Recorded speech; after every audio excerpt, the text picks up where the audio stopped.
Hey, everybody, welcome back to your Dawn of Autonomy podcast. I'm Dawn Zoldi, your host and the CEO of P3 Tech Consulting. We are rounding out a great month that we've dedicated to this theme of 2025 Look Ahead. We thank Caresoft, who was our month sponsor this month. And today we have two amazing partners on the show that are going to talk about what they're doing together, separately, and looking ahead to this year, particularly with regard to the public safety arena. So wonderful to have Amir Lavi from ParaZero and Alan Yanow. Did I say your name right, Alan?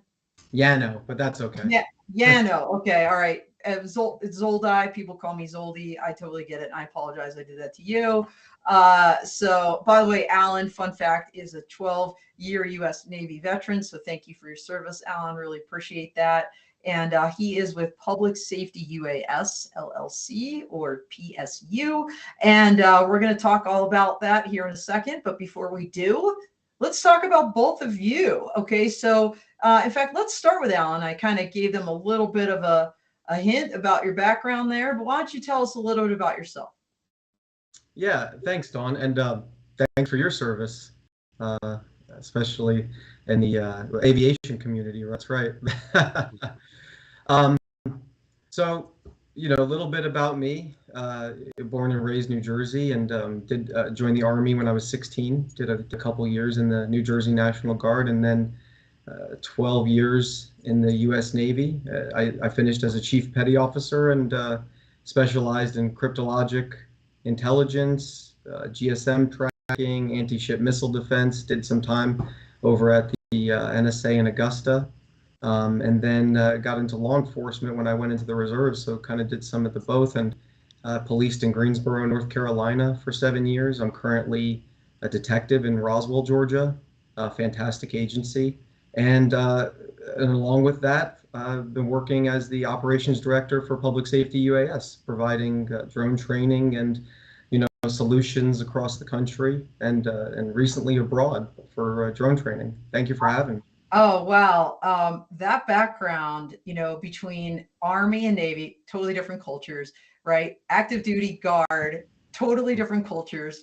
Yeah. And then to go into the public safety and be a detective. Wow, like unbelievable. By the way, everybody, we got Fire Mech Tech Rob out there. He's one of our super fans saying good morning from Monterey, California. So, hey, Fire Mech Tech. Great to see. It's great to hear you out there. And everybody, we are live. So keep those comments coming. Amir, over to you. Tell us a little bit about yourself. Hi, Don. Thank you so much for having us. I feel like you two set the bar quite high. So I'm Amir. I'm leading ParaZero's marketing efforts for almost a year now, coming from Tel Aviv, Israel, an Army veteran as well, 10 Corps, staff sergeant. But ParaZero is just a house of Air Force veterans, pilots, and whatnot. So we know the people. So before that, I come from a marketing background here in Israel startup ecosystem. And after joining almost a year ago, as I said, joining to the mission of making drone operations safer, no pun intended, you'll get it in a second, but making drone operations safer for everyone and enabling this industry to expand. It's just been an amazing ride, and I'm really excited to be here today. Well, I'll tell you what, Amir, you've been doing an incredible job just look at your background there. It's spectacular. I have to tell you, everybody, we met up in person at Commercial Navy back in September, and the booth that you had put together was just so eye-catching. I mean, literally, I was like, whoa. And I'm like, oh, that's ParaZero. Look at this. You had Speedbird. I think you had Speedbird too in there. Yeah, the brief for the designer was make the red look like people can see it from Mars, and he nailed it. So. He totally nailed that. I love it.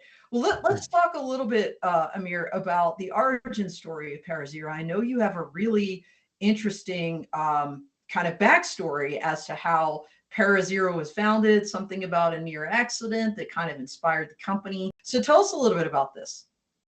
So ParaZero was established over 10 years ago by, as I said, aviators and Army veterans. who, when they went to their civilian life, they were actually the first in Israel to perform drone operations, aerial photography. They were extremely successful, and they were using the very old DJI S900, S800, and they filmed concerts and sports events and whatnot. In one of the days, they were practicing for the Dite Festival. It's a massive music festival here in Israel, 250,000 people across 3 days, and they were practicing. And those two, Amir, a different Amir, and Ran was piloting the drone, and Amir was controlling the camera until suddenly the drone started to crash, and then Ran yelled at Amir to duck, and basically saving his life. The drone landed a meter. I mean, that was a big drone. I mean, ducking, I don't think it's gonna really kind of. I mean, you literally have to run the heck out of the way. It's not your Flip or a Vara or anything like that. It's a massive thing. Yeah. The battery just weighs like a ton. Gosh! Wow. Yeah. So Amir was able to duck and save his life.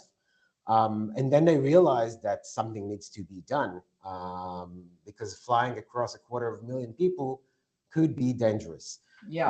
While Amir was saved, all of the equipment was ruined. The camera, the payload, the batteries, everything went up in flames.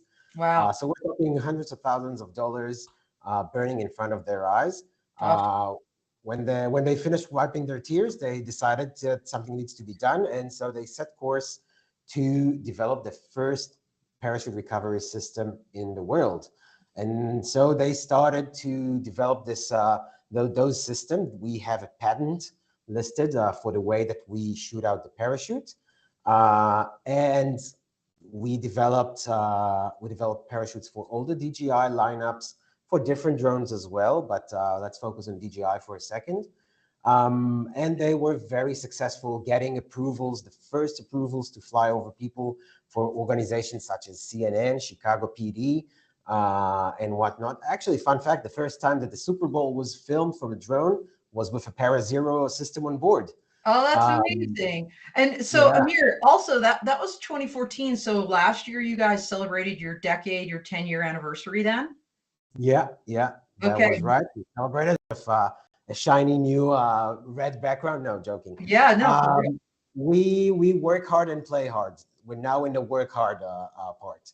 Awesome. Well, we're going to talk a lot more about all the things you're doing and how the company has evolved over the last decade plus, for sure. But before we do that, let's talk to Alan a little bit about PSU. So this Public Safety UAS LLC, given your background, what inspired the formation of PSU? Yeah, so PSU was founded in about 2017, 2018 by a gentleman in North Carolina, and he just loved drones, and he taught at community colleges twice a year. Our current owner, David, he purchased the company in 2022, and and David and I went through the academy together back in 2013. We sat next to each other. I didn't like him at first, but we became best friends, and in 2013, 2014, and when he purchased the company, took it from 2 classes a year to 33 classes the next year, and 2024 we did 64 classes, and this year we're at, amazingly, in Q1 projecting Q2, we're already 60% of that already booked. What really brought it too is that there are few companies, right? It's a very niche kind of sector, or drone training for public safety, but we felt that using drones, and there are many people in the industry who did this before us, who are just inspirational, and seeing the drones and the tools they can provide, especially at a time in law enforcement where a lot of agencies are having issues with staffing, where you can use a drone and search a location that would normally take maybe a couple canines and a handful of officers, and one person can do that. And we're seeing it. We're seeing the success stories on the news. And you know, all of us at PSU, we're all active first responders. I'm still a detective with the city of Roswell in Georgia. Again, a great city. They support us so well, and we have a drone program there. And we have instructors from around the nation now. But really, it's just seeing the drones as a tool that can aid us. Now, along with those success stories, we've seen quite the opposite. And right, we're now getting into aviation. There's people in the sky, and that's where Amir and us have partnered. And it's really important for the public's trust, in my opinion. We have that responsibility. We've all been in the military, right? We have a responsibility to the country, but as public servants, we have a responsibility to our communities. And drones can be dangerous, and we've seen drones falling out of the skies at shows, to the New Jersey incident, and I'll leave, you know, that we saw some developments on that. But having parachutes is, one, not only safe for everyone involved, property and persons, but it also helps build that public trust that we are doing the right things and we're being mindful and taking those precautions to ensure safety. Well, awesome. And you actually got to my next question a little bit, but I'll throw it out to either one of you or both of you. I mean, you're on the show together. So tell us a little bit about this partnership you have, because Alan, it sounds like you're focused primarily in your organization on training, and obviously Amir, safety. So how do those two things sync up? So, Ellen, if you don't mind, I'll take it first. Please. Let's talk about a different industry. Let's put drones aside for a second. Let's talk about cars. How amazing are cars? How cool is driving? Yeah. But not just long ago, brakes, for instance, braking systems were not a mandatory part of a car, or seatbelts for that matter. Right. And people had to Brakes, learn. I didn't know. The seatbelts, I lived through that. I'm Well, older than you might think, and you know, we didn't have seatbelts when I was a child. No, that was a bit longer than seatbelts. But not long ago, it wasn't mandatory. But the human race, learned it the hard way, that those things are crucial for you. And I remember as a kid, when we get up to the car, the first move that we did wasn't that move. Right. Now it's like putting into gear. You put your seatbelt. Yeah. So what I'm trying to say is that there are several ways for making the public understand they need something. One way is the stick, is the regulator, is the fines, the sanctions, and the other way, some would say, some including myself, I believe Ellen as well, is education. Yeah. And this is why we're here. We want to put into people's minds that what you said, we have responsibility. The drone community have responsibility. Now, accidents can happen. It's not necessarily the operator's fault. Sometimes it's the drone. Sometimes it's a bird in the sky that decided to pay a visit to your Mavic. Right. But you need to make sure that you have all the safety measures in order to make sure that your surrounding is safe, your drone is safe, and in order to enable your operation, and also make those people who are holding the stick, make them understand that your safety is in the top of your mind. So this is what we're trying to do, to educate. Well, that's awesome. And Alan, back over to you. I guess in terms of the training that you're providing to our first responders, you're explaining to them the need for safety. ParaZero is kind of a piece of that. I also imagine that in terms of some of the specialized approvals that public safety drone programs can receive, such as the tactical beyond visual line of sight, waivers and things of this nature, that if folks have a system like ParaZero's on board, it's much, much easier to get those approvals through, I'd imagine.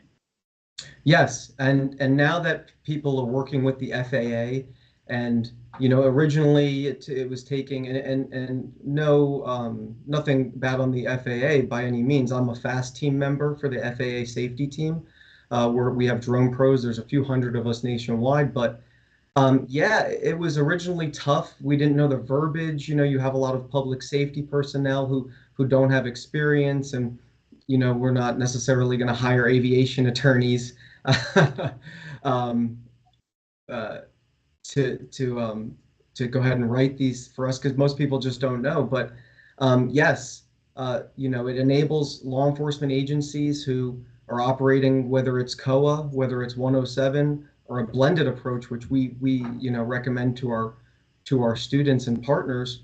But to get those waivers approved and be able to operate safely, and to Amir's point, with the FAA safety team and public safety UAS, we're providing training and really the knowledge um, to our officers, and with the safety team for the FAA, it's the public.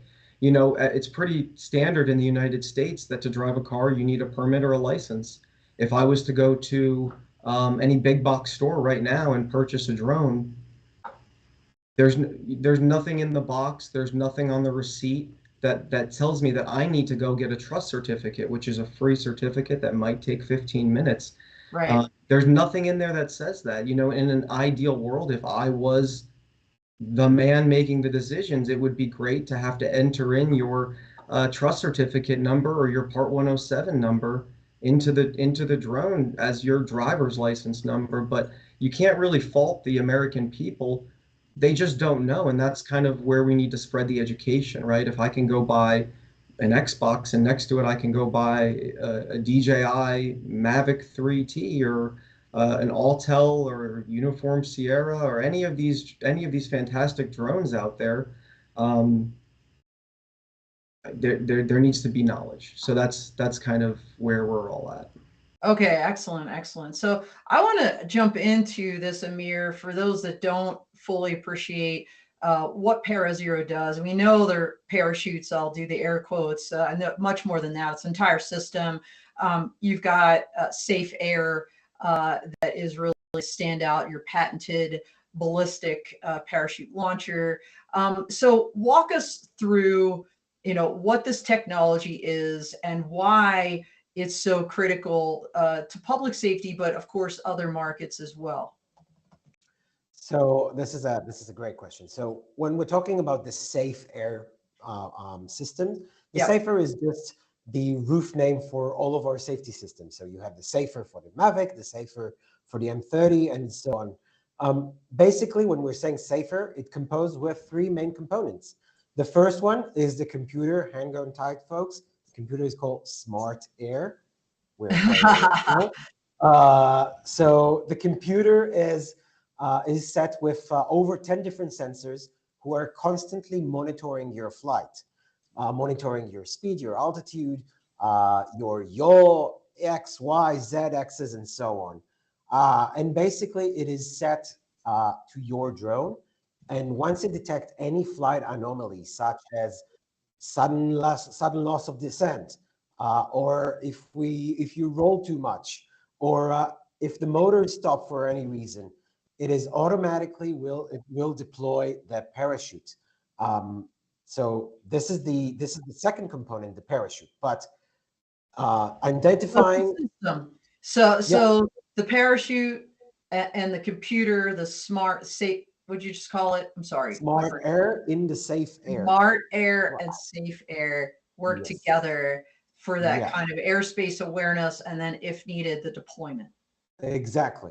But that's not enough. That's not enough because if we detect the flight anomaly, we deploy the parachute, but if we won't stop the motors, the cords of the parachute will entangle in our props, and the whole damn thing will fall from the sky like a brick. Okay. So we need to stop the motors. So flight termination system is crucial. It's also a regulatory demand, but it is crucial for the successful deployment. So we need to kill the motors. We do that in the Mavic 3. We do it mechanically. Those are the funny looking legs. Alan, if you have the system behind you, maybe you can show. But for the other systems, we do it. There we go. Okay, cool. All right, look at you. Okay. Yeah. So we do that mechanically with the Mavic 3. For other systems, we do it through the SDK port, or we insert a third component between the batteries and the drone and then we just kill the power. One way or another, stopping the props is a crucial part of the system for the successful deployment. That makes an abundant amount of sense. I never actually thought about it until you just said. Alan, what are you showing us there? Lift it up higher. So this is the Mavic safe air system, and you know, Amir sent us one of these from Israel, and the biggest question that people ask is always, what are the legs? And that was my, you know, seeing it because does that like clip on? And it sits on top of your Mavic, and the biggest question is, what are these legs? And Amir was just speaking to it, and that's the mechanical means to stop the props.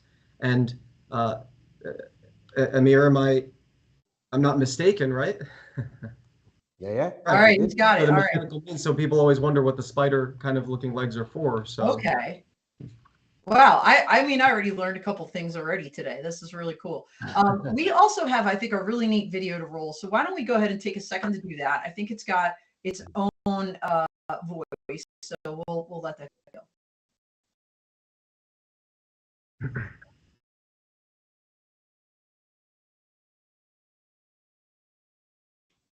Oh, okay. It doesn't have a voice. So Amir, tell us what we're looking at here. What you're looking at actually is the first of 45 successful deployment we had during the ASTM tests. Oh, okay. ASTM is a certification that is basically the baseline of all you perform the test, perform 45 successful deployment in a row. If you do the 45 all over again. Oh boy. And then you get the certification, which is the baseline for operation over people. No OOP if you don't have ASTM. So this was the first successful drop, one of many. This is for the Mavic 3. Every single model has to go through this certification. Really? Like, I know you mentioned a couple other drone models. You know, so you have some US made ones too. In other words, do you also custom, if you don't have something like in your maybe repertoire right now, is that something you can build to, Amir? How does that work? Yeah, 100%. We can either work with manufacturers, or we can have customers with their drones, let's say their Para, their Alta X, their Autels, come to us and say, listen, I have a fleet. I need to do this and that, fly over people. Let's create a parachute for me. And then we go out and create the parachute, and we go through ASTM tests as well. We've done it with many operators that, for instance, are doing deliveries, like such as Speedbirds. I know they're friends of the show. Yeah, Manuel from Brazil. Guys. Yeah. So they use a ParaZero system on board to go BVLOS, to go over people. This is just one example. We have a Canadian heavy lifter. We have a South American heavy lifter. But what we also do is put our system on manned aircraft, which is insane. This is how mature. I remember, Amir, a couple of years ago, I feel like you guys were working with the United States Air Force as part of the AFWorks with the air taxis, or eVTOLs, electric vertical takeoff and landing. Exactly. I forget which company it was, but it was either Joby or Beta. Well, we currently have active units with Lift Hexa coming from Lift Hexa. That's right. They're out of Texas. Yeah. Okay. Out of Texas, and we also have the Jetson One. It's kind of like a Star Wars Speedbird. Yes. Speedrider coming out of Italy, and we have maybe the largest manufacturer we work with is another US manufacturer, which I cannot disclose, coming out of California. But just think about it. How much I already disclosed it, but you don't have to confirm or deny. So we'll move on. We'll move on. Yeah. But no, so in other words, it's not just the ones like Alan just showed us. It's plug and play for really any size drone, and frankly, crewed aircraft and air taxis across the board. So really excited there. And just to kind of backfill, when Amir was talking about the ASTM standard, it's the F3322, which is critical not only for FAA waivers, but globally for beyond visual line of sight, or BVLOS, as well as operations over people. So we know that this has been deployed in real world operations, but I really want to kind of laser in on what you guys are thinking in terms of 2025. I mean, we're talking about public safety. As you look ahead, and I think you would both agree, we're going to see a lot more DFR, drone as first responder. Before the show, Alan and I were talking, comparing some notes. Chula Vista, pioneers in this particular arena. So many other different organizations across the country have followed suit. And now we're seeing a lot more autonomy too. So in other words, not just that pilot on the roof, keeping eyeballs on for visual line of sight, but maybe a drone in a box. It's going to pop out when that 911 call comes and going to fly. And when you think about those operations and the complexity of them, I imagine PSU and ParaZero are making DFR possible for all of these things. So let's talk a little bit about how these, first of all, Alan, I think we kind of have a good idea, but let's just super quick roll through some of the applications for DFR that you're seeing in terms of drones. And then Amir, we're going to go to you and talk a little bit about how ParaZero is enabling these, some of them highly complex operations. So Alan, you first. So I'm not in a lit up office or have a nice backdrop. I'm actually on location at a community college here in North Carolina. We are testing our DFR operation today, and we do have a DFR class. But DFR, and from what I've seen, right, there's DFR now. There's DFR 2.0, and it's kind of a loose term. But really, the spirit of it is drones deploying to calls for service instead of or in tandem with law enforcement officers on the ground. I know that Chula Vista, but Brink released some statistics saying that DFR programs, I believe it was 1 in 4 calls can be cleared just by the use of a drone. I believe that's what. Yeah. And when you say cleared, sometimes there's actually nothing to see here. In other words, it was a false alarm or something not important enough to send a patrol and waste resources going to, as an example. So yeah. And drones, you're right. Chula Vista, they have the first that I've seen, right? The famous video of a gentleman in a parking lot. People are saying he has a gun, all of these things. It was a lighter. And it was a lighter, right? So even for calls for service where I work, anywhere in the country, right? You have, for instance, there's people in a park, they're up to no good, they're suspicious. Okay, well, here's the thing, right? You can send an officer. Most people are going to see that car before the officer probably even sees them. So whatever behavior they're doing, it's just like kids and their parents, right? It's going to shift. And then you have the officer, they have to do their job, right? They've been called for service. They have to go up and say hello. Now, if we can prevent a bad encounter, whatever that may be, whether justified, we're going to assume if it turns into a arrest or use of force, or if a drone goes up, and we have everything from 2x to 200x plus, can see what's going on, and then quickly leave them alone if need be. But DFR, deploying the drones from a building, I had the pleasure of visiting Brookhaven, and they've partnered with CHOA, the Children's Hospital, and a high-rise, and they're deploying drones from the top of those. And Lieutenant Abram Ayana, I believe you say his last name, they run an amazing program. But you have deployments from vehicles, which some people are calling tactical deployments, right? And then you have the DFR. And really, it comes down to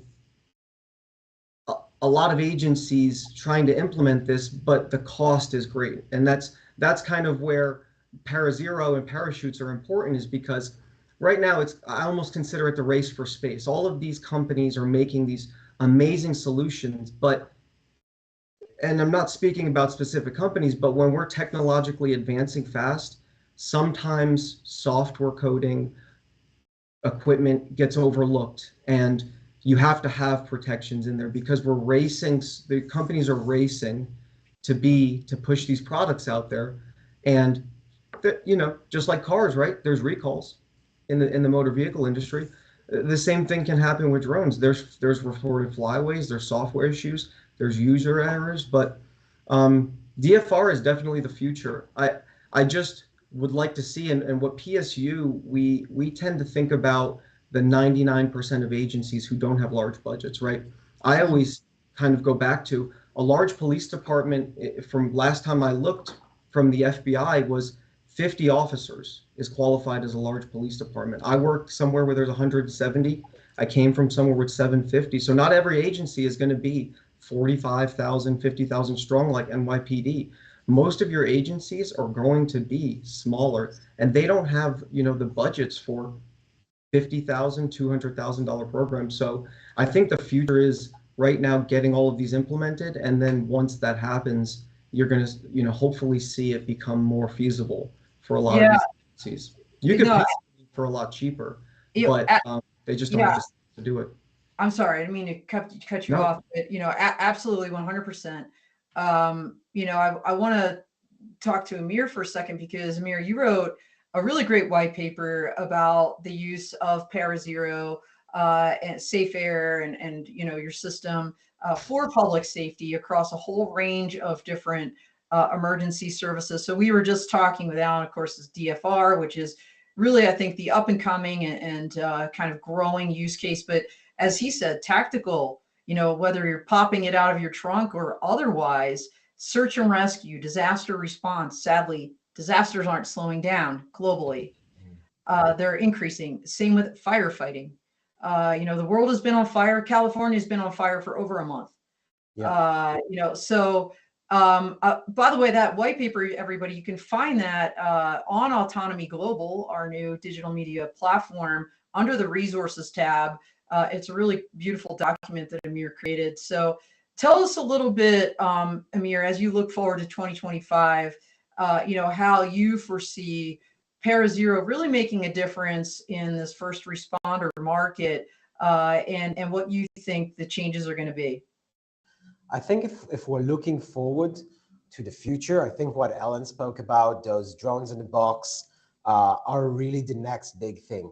Yeah. In order to have those units be out there and have the first responders have confidence in their tools, we need to provide them with the mitigation tool. Parachute recovery system is just one of them. Those will enable the drones to go over people, will enable them to arrive autonomously on scene. If there is a burglary or a homicide or whatever, they will be the first of the first responders on the scene.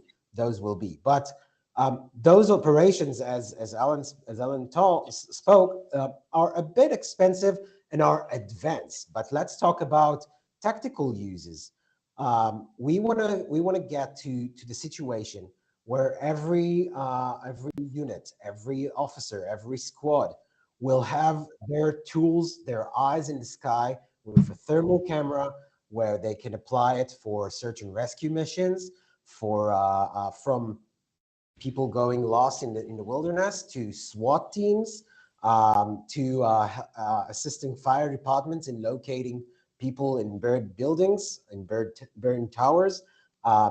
This is where we're going. We're going to a world where mankind are utilizing their technology to their everyday life. Let's talk about crowd control. We're talking about sports event or concerts in an open field. We, as a policeman or someone who keeps the public order, you would want something in the sky. If in the past we needed helicopters up there that needed to go back to base to fuel up, and 2 pilots and 1 to operate the camera and so on, this is huge. If we can get a drone this size that can fold into a suitcase, into a Pelican, to put it in the trunk of your unit and just arrive at scene, pop it up, see that everything is okay every 5, 10, 20 minutes. This is huge. This is huge for man count, for actual people who are operating, and this is huge in versatility and agility of the operation. And basically, our only limit is the imagination of policemen on scene. So it's quite amazing. We are going there, and our mission is to enable that. Our mission is to give the people on the ground the confidence that they can run their operations safely. And by the way, another thing is that, imagine if you're a police officer, you pop up your drone and something happened and you crashed and you hit someone. There is this trust between the men in service and the community that is a bit broken if something like that happens. So once you have those risk mitigation tools, you can say, safety is my first priority, and this is where I'm going, and build trust between the people in service and the communities. Yeah, absolutely. And, I know this is kind of proven, right, Amir, because your statistics are insane at this point. I mean, over what, 10,000 units deployed globally? Tell us a little bit about some of these stats. So yeah, as you said, more than 10,000 units, operational units across the world. We're working in 5 different continents, so that's a whole lot of regulators. And people are using it in every sector, for content creation, for first responders, surveillance, inspections, and this is quite amazing. We've been working, as I said, with the Chicago PD back in the past for getting their first operation over people waivers, and it's just been amazing to hear the testimonies of people using our system and saying, hey, this enabled me to do so many things I couldn't do before, and I have trust in my drone. And yeah, it's just been amazing to be able to do that. Yeah, across 5 continents. So, Alan, you've been out there, boots on the ground, literally. You're also training, as you said, some of these newer organizations standing up brand new programs. Do you have any, story that maybe you can share with us as like an exemplar of how this is working and kind of what you see going forward? With regards to just drones? Yeah, drones and the, kind of having ParaZero also kind of involved, that technology in that particular operation. Yeah, so with new agencies, we advise them. We partner with companies here at PSU, and if it is, our motto is really as long as it makes sense. But ParaZero's application, some of the things that Amir was talking about, and something in 2025 I didn't mention that I think a lot of people maybe in the chat would resonate with is counter drone is now becoming, right? We've had drone, well, now we need counter drone. We've realized that anything that's good can be used for nefarious reasons, right? In the military, we all know this, right? At the NSA, we did, basically making sure that people aren't doing nefarious things using, regular, even household items. And now drones are household items. Yeah. But using ParaZero, and their parachute application, right? I work north of Atlanta. We have FIFA. There's, I think Atlanta was pegged for the Super Bowl, and a future Super Bowl. And inevitably, there's, venues that there's only so much space, and you may have to go above people, especially, in a practical aspect for officers. They know that you might have to hit different angles. Not everything is going to be visible from one angle in a direct line of sight. So, and you have, the public, which we do make up the public. So we're not law enforcement. I always say, we are not above the public. We are just the same. But you have public members that are sometimes unpredictable, as we've seen in some large events. And heaven forbid that the drone is taken out of the sky, because now there's, tons of applications, even though pretty much no one outside of the federal government in the United States has the legal authority to take a drone out of the sky because it is considered an aircraft.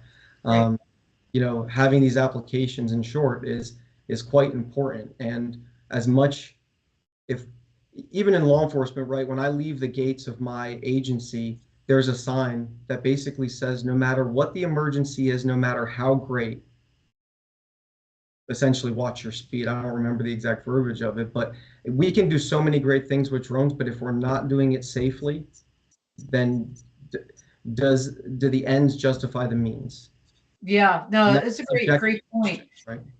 We use this term counter drone, but my buddy Tom Adams, who's now with a different company, but former FBI agent, he really kind of was pushing, let's call it airspace awareness, let's call it airspace awareness, let's call it airspace awareness and protection.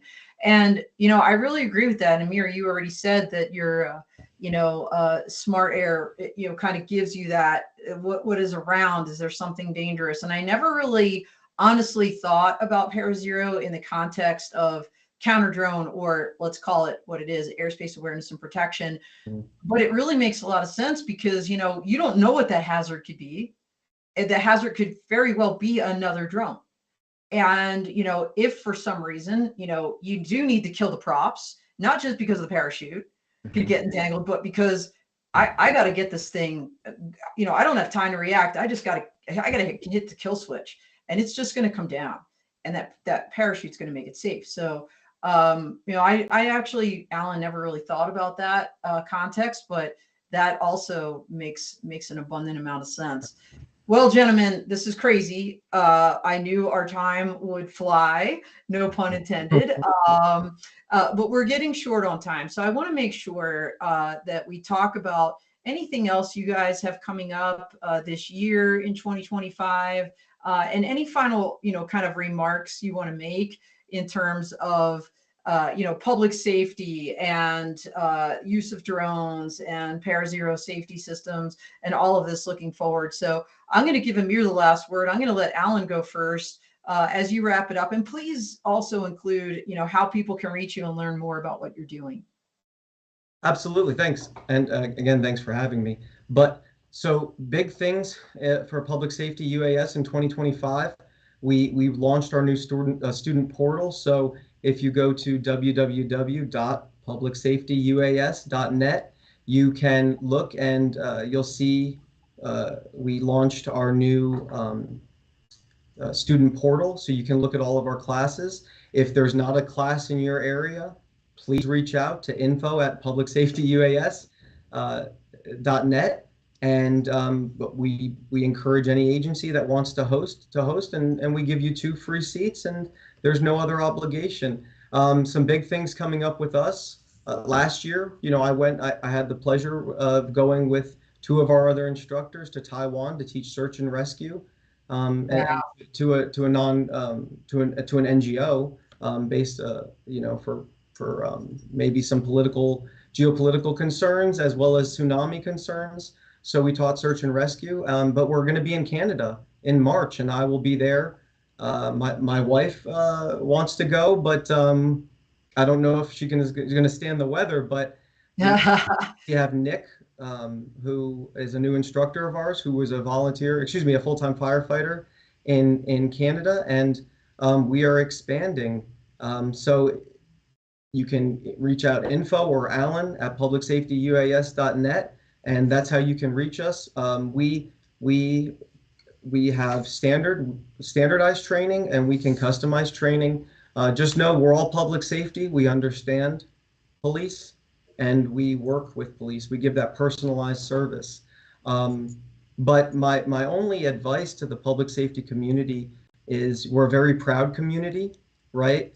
And sometimes that we can get ahead of ourselves, but you could be the best pilot in the world. You can fly, free flight and race drones. You can be the best car driver. You can be the best pilot in the world. You can be Maverick, and nothing's going to stop a bird strike or another drone, equipment failure.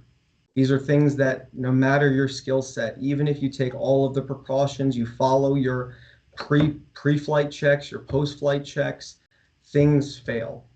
And you have to be able to recognize that there are things outside of your control, no matter what it is, no matter how many controls and pre-planned responses and ops briefings, Dawn, right? Yeah. How many briefings have Hey, you sat through? How hey, many Alan, you know experienced? this of all people, right? And probably Amir too, right? No plan survives first contact. Because Exactly. there's things you can't plan, things that just dynamically will Mhm. occur, and just having a system in place to ensure that you've got a safety backup is critical, right? And so thank you, Alan, for everything you're doing. It was so great to meet you and learn a little bit about your organization and the important training you're providing. And now folks know how to find you, and you guys are going global. So speaking of global, Amir, tell us about your plans for this year, and then of course how folks can reach you. So 2025 is set to be an amazing year for us. We're talking newer, smarter, safer. Yes, pun is intended. Uh, we're talking about new models, Matrice 4 and Mavic 4, and new models that we will support. We're talking about a new application that will bring operators more insights on their flights. And yeah, we're talking about taking our matured enough technology to the next level. And I urge you all to keep following us on social media to find out what is next, because big things are coming. Just one comment on what is up for us in 2025 in relations to what you spoke about before. ParaZero has entered the counter UAS world in a storm. Don, maybe this is a topic for the second podcast Yeah. down the road. But yes, this is something that we are working on as well, utilizing the patent that we have for the way we're shooting out the parachute for defense applications, soft kills for hostile drones. It's going to be an amazing ride. Keep following us. We also use it for precise airdrops. We call it drop air. There you go. He's an expert. Yeah, big things are coming for us. We're very excited. We actually feel privileged to be part of this emerging industries. I wrote an article just a few months ago about the drone era that we're actually at the moment. It's not the future. We're at. So things are changing rapidly, and we're here to adapt and allow this growth to continue. Well, I love it. You guys all heard it here first. It's amazing. We will keep watching, Amir. And did you say how people can contact you? So the best way is to go to our website, which is down here, I think, ParaZero.com. Go to our support page. I see all of the incoming messages, so feel free to write to me. That will be the easiest. And yeah, we're available on social media, all of the channels. Social media is over here somewhere. All right. There you go. So yeah. He's got it all squared away. All right, everybody. Well, that's all she wrote. Again, wrapped up an incredible month with two incredible folks here as we looked ahead to 2025. February is next week already, which is insane to me. So we thank Caresoft, and now we look ahead to February and a month we're dedicating to this concept of data-driven ops. And that's going to be sponsored by Airspace Link. So check out that show next week where we'll be talking about the ecosystem they've developed in Michigan and beyond. And again, what data-driven ops is all about. All right. So thank you all. We are out here. Have a good one, everybody.